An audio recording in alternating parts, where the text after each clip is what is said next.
আসসালামু আলাইকুম ও শুভেচ্ছা। তুরস্কের রাজধানী আঙ্কারার আমার বাসা থেকে আজ আমি চলে এসেছি তুরস্কের অন্যতম একটি জেলা এলমাদাগ জেলায়। তুরস্কের আঙ্কারা প্রদেশের 25টি জেলার ভিতরে 16টি জেলা ঘুরে এখন আমার এই 17তম জেলা দেখতে আসা।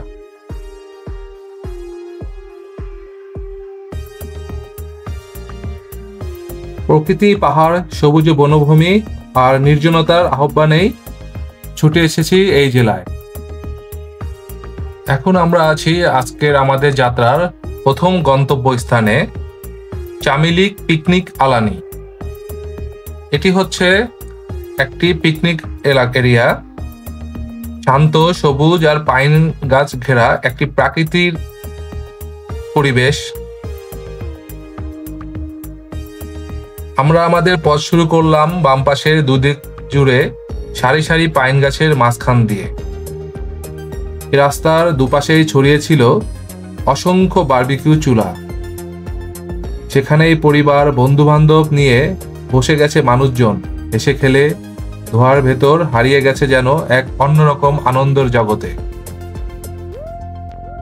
একদিকে যেমন পিকনিক করছে সবাই, অন্যদিকে নীরবতা। এক পাশে পিকনিক এরিয়া, অন্য পাশে শুধু পাইনের বন।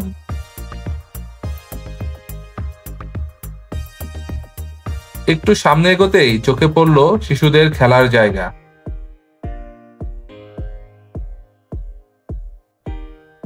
পাইন বনের ছায়াঘেরা ঠান্ডা বাতাসে ধোঁয়ার গন্ধ মিশে গিয়ে এক অদ্ভুত শীতল অনুভূতি তৈরি করেছিল। চারিদিকের পাতা নড়ছে হালকা বাতাসে, পাইন শাখা দুলছে ধীরে ধীরে, আর আমরা হেঁটে চলছি এই অদ্ভুত শান্তির মধ্য দিয়ে।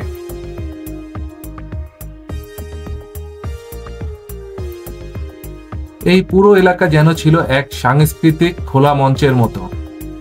এক পাশে বাচ্চারা খেলছে, কেউ ব্যায়াম করছে, অন্য পাশে পরিবার, বন্ধু বান্ধব নিয়ে সবাই বসেছে বারবিকিউ করার জন্য।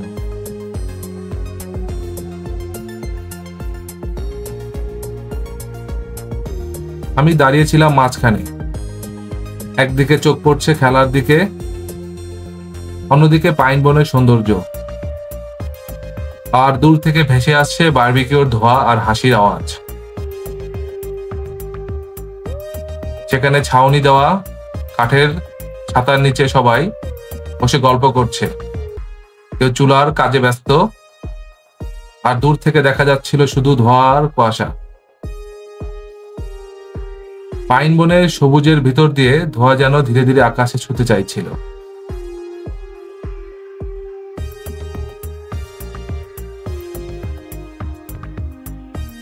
এই দুটি অঞ্চল, খেলার জায়গা আর বারবিকিউ করার জায়গার মাঝখানে ছিল খোলামেলা এক বিশাল জায়গা। আর একটু সামনে গিয়ে চোখে পড়ল ফুটবল খেলার মাঠ। এখানে ছোট বড় মিলে অনেকেই খেলায় মেতে উঠেছে। ছেলেরা বল দৌড়াচ্ছে, কেউ জোরে হাঁক দিচ্ছে, কেউ আবার গোল দেওয়ার আনন্দে চিৎকার করছে।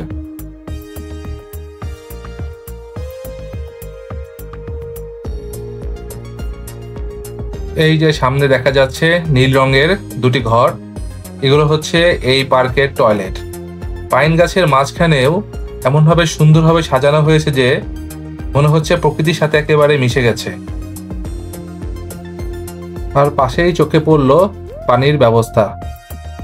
যারা বারবিকিউ করতে আসে তাদের অনেকেরই তো ধোয়ার প্রয়োজন পড়ে, সবজি, মাংস কিংবা রান্নার নানা উপকরণ। এই পানির ব্যবস্থাটা ঠিক সেজন্যই।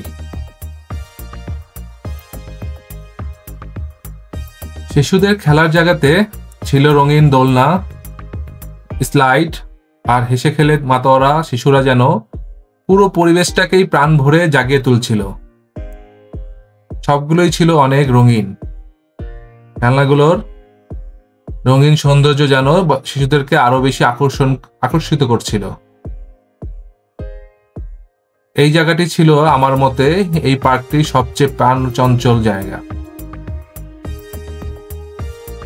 খেলার জায়গাটি ছিল একদম খোলা একটি অংশে, চারপাশে পাইন গাছ থাকলেও এই অংশটা ছিল একটু খোলামেলা ও আলাদা করে গড়া।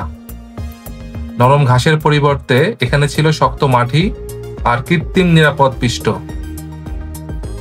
আর খেলার জায়গার পাশেই ছিল ব্যায়াম করার ব্যবস্থা। ছোট ছোট বাচ্চারা সেই ব্যায়াম করার সরঞ্জাম দিয়েও দুষ্টামি করছিল, সেখানে তারাও ব্যায়াম করছিল। তাদের এই দুষ্টামি দেখতে অনেক ভালো লাগলো, তাই আমি অনেকক্ষণ তাদের দুষ্টামি দেখলাম।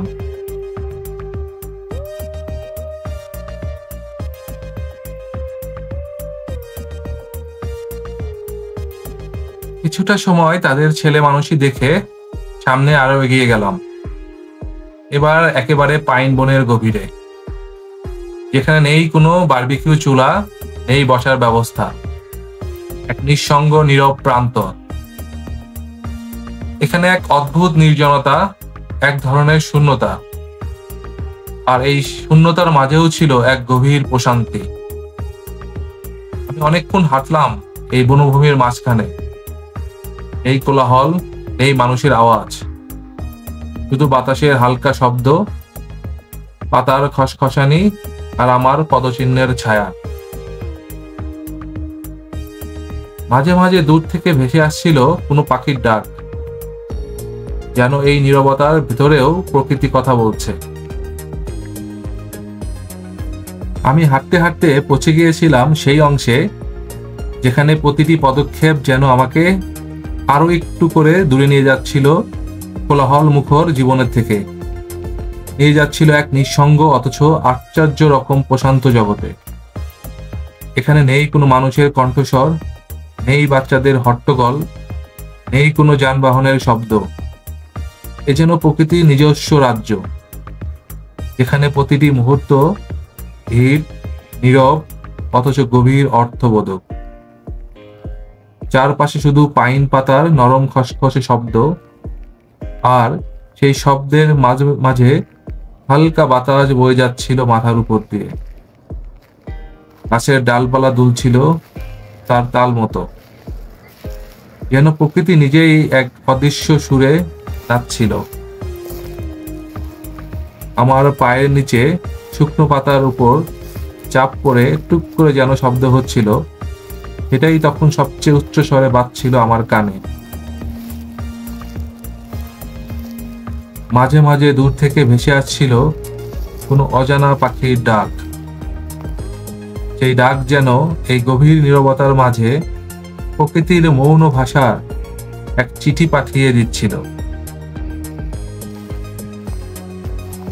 কখনো মনে হচ্ছিল এই বন শুধু গাছ আর পাখির নয়, এর গভীরে লুকিয়ে আছে হাজারো গল্প,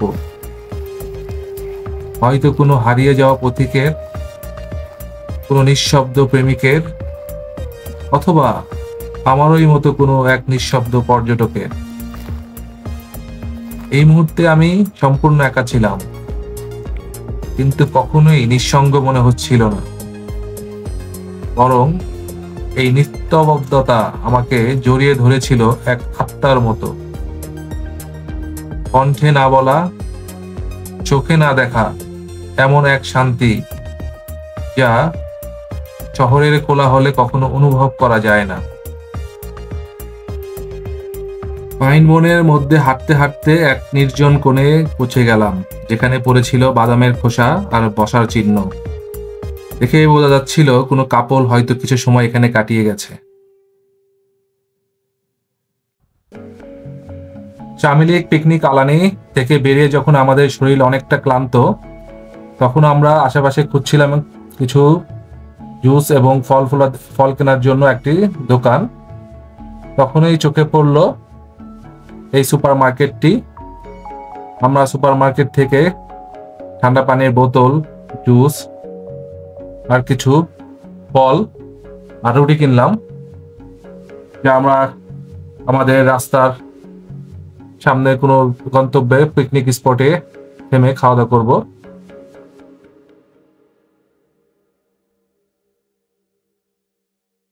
আমরা আমাদের কেনাকাটা করে আমাদের পরবর্তী ডেস্টিনেশনে পৌঁছে গেলাম। এটি ছিল একটি বড় সেতু, যার নাম হলো এলমাদা ভিয়াদু,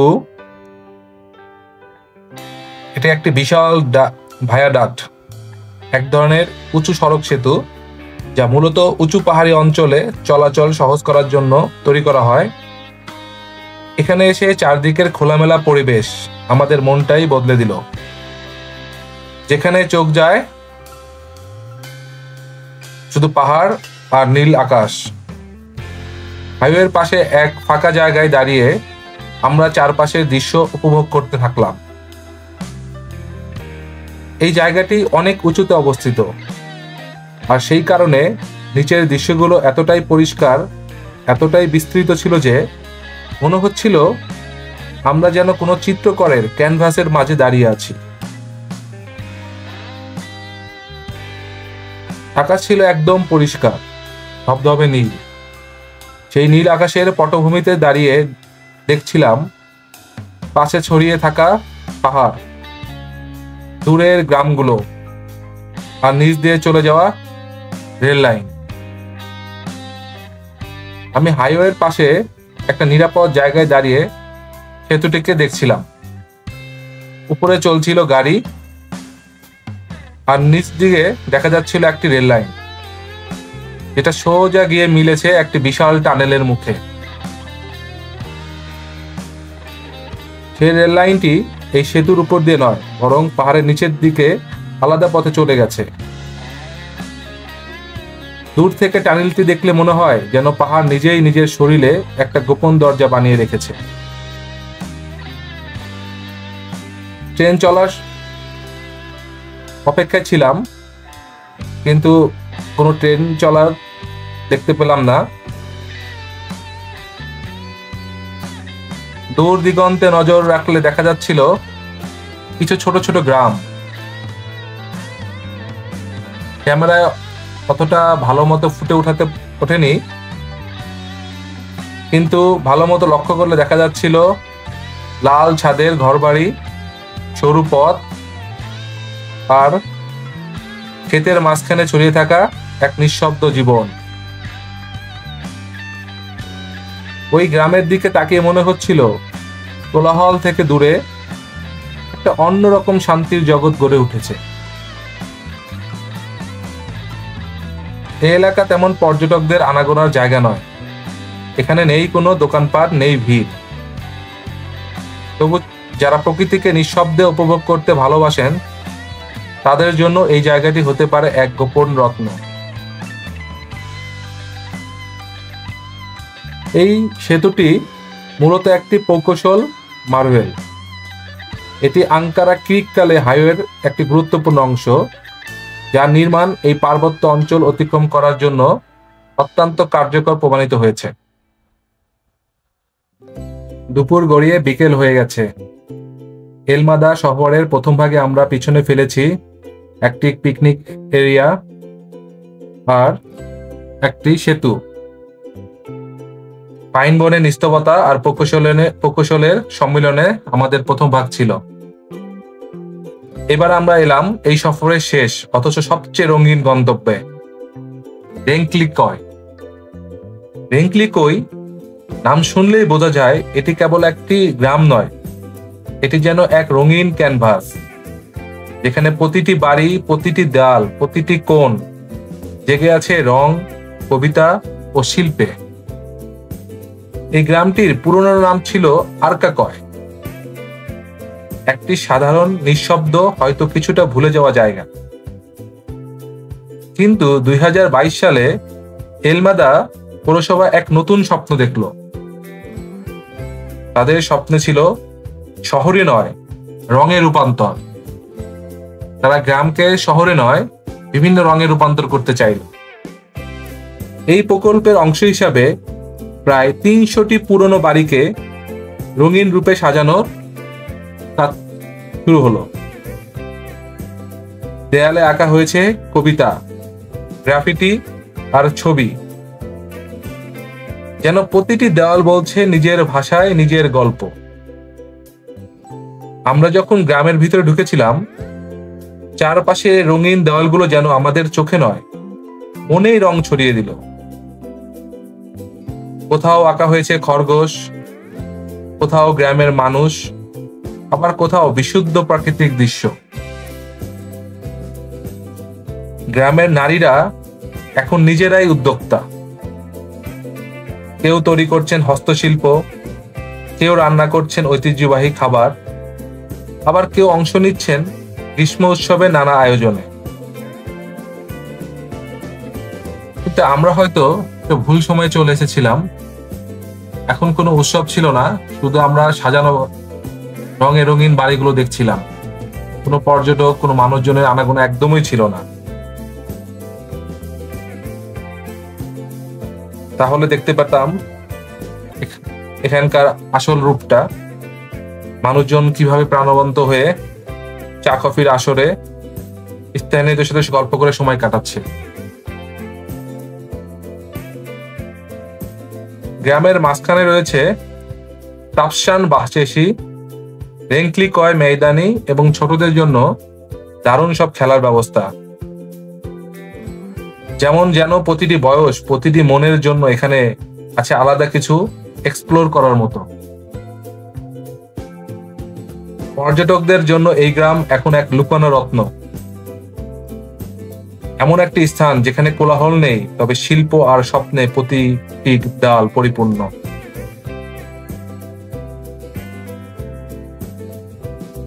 যদি আপনি কেবল ঘুরতে না গিয়ে একটি নতুন ধরনের গ্রাম্য জীবন অনুভব করতে চান, তাহলে রেঙ্গলি কই আপনার জন্য একেবারে পারফেক্ট গন্তব্য। এখানে সময় যেন ধীরে চলে, শব্দ কমে আসে, আর রং ও নিঃশব্দতার মাঝে মিশে যায় আত্মার গল্প।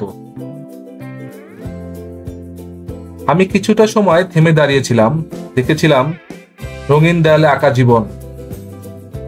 চারপাশে ছিল শিশির মাখা বাতাস,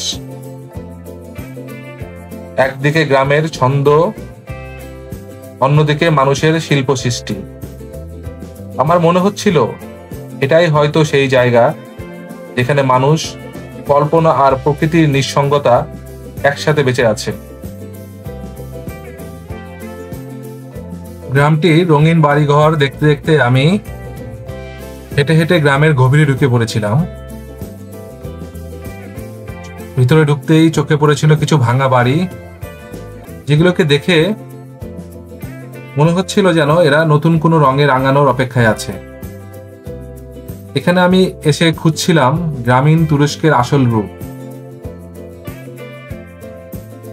খুঁজছিলাম বাংলাদেশের সাথে এখানকার গ্রামীণ তুরস্কের কোনো মিল খুঁজে পাই কিনা। কিন্তু চোখে পড়ল না কোনো পরিচিত দৃশ্য।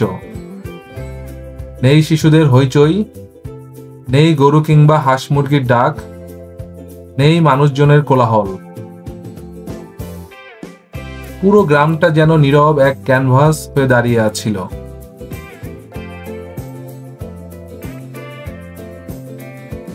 আমি গ্রামের মসৃণ পাকা রাস্তা ধরে হেঁটে যাচ্ছিলাম। চারপাশে শুধু ইটের তৈরি ঘরবাড়ি। হঠাৎ একটি ছোট মাটির ঘর দেখে ভাবলাম মিল আছে কিনা। না, মিল খুঁজে পাইনি তেমন। প্রতিটি বাড়ির সামনেই গাড়ি দাঁড় করানো ছিল, আর ঘরের আশেপাশে ছিল ছোট ছোট অনেক গাছপালা, সবুজ বাগান, কিছুটা যত্নের ছাপ। এইরকম একটি নীরব পরিবেশে হাঁটতে হাঁটতে আমি বারবার বাংলাদেশের কোনো গ্রামের কথা ভাবছিলাম। চেহারায় মিল নেই, বাংলাদেশের গ্রামের মতো কাঁচা রাস্তা, বাঁশঝাড় কিংবা হাল চাষের মাঠ নেই এখানে। তবুও কোথায় যেন একরকম আত্মার মিল খুঁজে পেয়েছিলাম। সেই মিলটা হলো শান্তি। গাছের ছায়া ঢাকা রাস্তায় হাঁটার সময় যে প্রশান্তি আসে, তার জন্যই হয়তো এই রেঙ্কলিকয় গ্রামে আসা উচিত। তুরস্কের নানা আধুনিকতার মধ্যেও এই গ্রাম যেন নিজস্ব একটি নীরব সৌন্দর্য ধরে রেখেছে। নতুন রঙে রঙানোর জন্য প্রস্তুত হয়ে আছে পুরনো ভাঙা দেওয়ালগুলো, ঠিক যেমন আমরা মাঝে মাঝে নিজেদের ভেতরটাকে নতুন করে সাজাতে চাই। এই গ্রামের নির্জনতা যেন আমাকে বারবার ভাবতে বাধ্য করছিল, আসলে প্রকৃত সৌন্দর্য কি? কোলাহলের বাইরে এই নিঃশব্দ পরিবেশেই হয়তো প্রকৃত প্রশান্ত লুকিয়ে থাকে। ভিতরে সেই নির্জন শান্ত গ্রাম্য পরিবেশটা পিছনে ফেলে আবার আমরা বাইরের দিকে ফিরে আসলাম। বাইরে ফিরে আসতেই চোখে পড়ছিল রঙিন রঙিন বাড়িগুলো। নীল, গোলাপি, সবুজ আর হলুদের ছোঁয়ায় যেন এক রঙের উৎসব বসেছে এই পাহাড়ের কোলে। প্রতিটি বাড়ি যেন জীবনের রঙগুলোকে যত্ন করে সাজিয়ে রেখেছে, কোনোটা কাঠের ফ্রেমে, কোনোটা ছোট ফুলের টবে এরা বারান্দা দিয়ে দাঁড়িয়ে। এসব বাড়ির দিকে তাকিয়ে মনে হচ্ছিল এগুলো শুধু বসবাসের জায়গা নয়, এ যেন জীবনের অনুভবগুলোকেও রঙিন করে তোলার এক প্রচেষ্টা। এই গ্রামে নেই কোনো জাঁকজমক, নেই কোনো প্রদর্শন, তবু আছে এক অনন্য সৌন্দর্য, এক গভীর আন্তরিকতা। চারপাশে ছড়িয়ে থাকা নিঃশব্দতা, গাছের পাতায় মৃদু শব্দ আর দূরে ভেসে আসা পাখির ডাক, সব মিলিয়ে এক অসাধারণ প্রশান্তি তৈরি করে। এই যে হঠাৎ চোখে পড়ল চাষ করার জন্য প্রস্তুত করা একটা জমি, কিছুটা বাংলাদেশের মতোই। এই রঙিন বাড়িগুলোর মাঝখানে এই অংশটুকু যেন অন্যরকম একটা সুন্দর বহন করছে।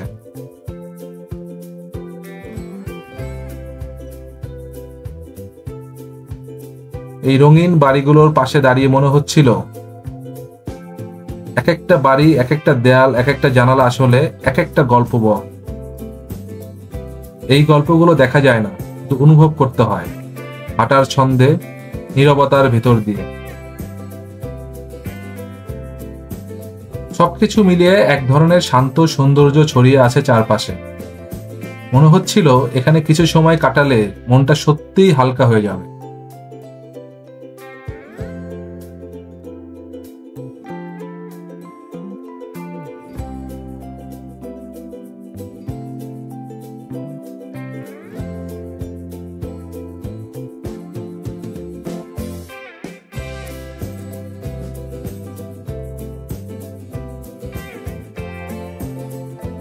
পথ চলতে চলতে হঠাৎই চোখে পড়ল সামনে একটা অসাধারণ বাড়ির উপর। এক মুহূর্তে মনে হলো এই বাড়িটা যেন সাধারণ কোনো বাড়ি নয়, বরং এক অনন্য সৃষ্টি, যেটা যেন সব বাড়িকে ছাড়িয়ে গেছে। চোখ মেলে এক নজর দেখলাম পুরো বাড়িটা। বাড়িটা ছিল গাছের ছায়ায় ঢাকা। পুরো গাড়িটা লতানো এক গাছের, কি সুন্দরভাবে ঢাকা। চারপাশের পরিবেশ যেন একটি শান্তি ও রোমাঞ্চের মিশেল তৈরি হয়েছিল। বাড়ির সামনের অংশে চোখ পড়লে দেখতে পাবেন গাছের ডালপালা পাতা দিয়ে সুনিপুণ ভাবে সাজানো এক টপারি ফুলের বাগানে। নানা রকম আকৃতির ফুল, রঙের খেলা, তাদের মাঝে ছোট ছোট পাতা আর ডালপালা যেন এক জাদুকরী পরিবেশ সৃষ্টি করছিল। আরেকটু ঘুরে দেখলাম বাড়ির সামনের দিকে এমন কিছু জিনিস যেগুলো সাধারণ মানুষ ফেলে দেয়, কিন্তু এখানে তাদের আবার নতুন করে জীবন্ত করে তোলা হয়েছে। পুরনো জুতা, পুরনো প্যান্ট, পুরনো অনেক কিছুকেই তারা ব্যবহার করে ফুলের টব হিসাবে ব্যবহার করা হচ্ছিল, যেন শিল্পের উপকরণ। এই জিনিসগুলোকেও সাজিয়ে আরেকটু মেধাবী আর নান্দনিক করে তোলা হয়েছিল। পুরো বাড়ির দেয়ালে, বাগানে, এমনকি জানালার চারপাশে বিভিন্ন ধরনের গাছ ও ফুলের বাগান আর ছোট ছোট টব সাজানো ছিল, যেগুলোতে নানা রকম গাছ রাখা হয়েছে। আর প্রতিটা টব যেন এক একটা আলাদা গল্প বলছিল। কেউ হয়তো ভাববে এসব পুরনো জিনিস দিয়ে কি সুন্দর কিভাবে তৈরি করা যায়, কিন্তু এখানে সেই প্রশ্নের উত্তর মিলেছে। এই গ্রামটা তুরস্কের অন্য সব গ্রামের থেকে একদম আলাদা, কারণ এখানকার বাড়িগুলো রঙের এক অসাধারণ খেলা, একরকম প্রাণবন্ত ও সজীব রঙিন প্লটে সাজানো। আপনি যখন এই গ্রামের পথ ধরে হাঁটবেন, চারপাশে চোখ রাখলেই দেখতে পাবেন এক একটা বাড়ি যেন নিচেরই এক একটা আলাদা গল্প বলছে। লাল, নীল, হলুদ, সবুজ, কমলা রঙের এই বৈচিত্র্য এই গ্রামের এক অনন্য পরিচয়।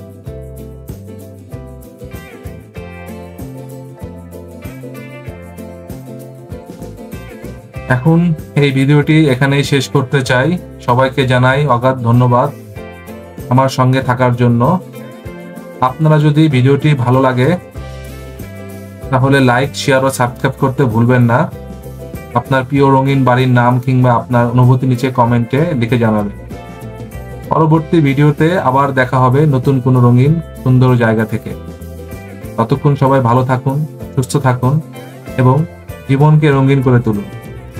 আলবিদা সবাইকে, ভালোবাসা রইল। আল্লাহ হাফেজ।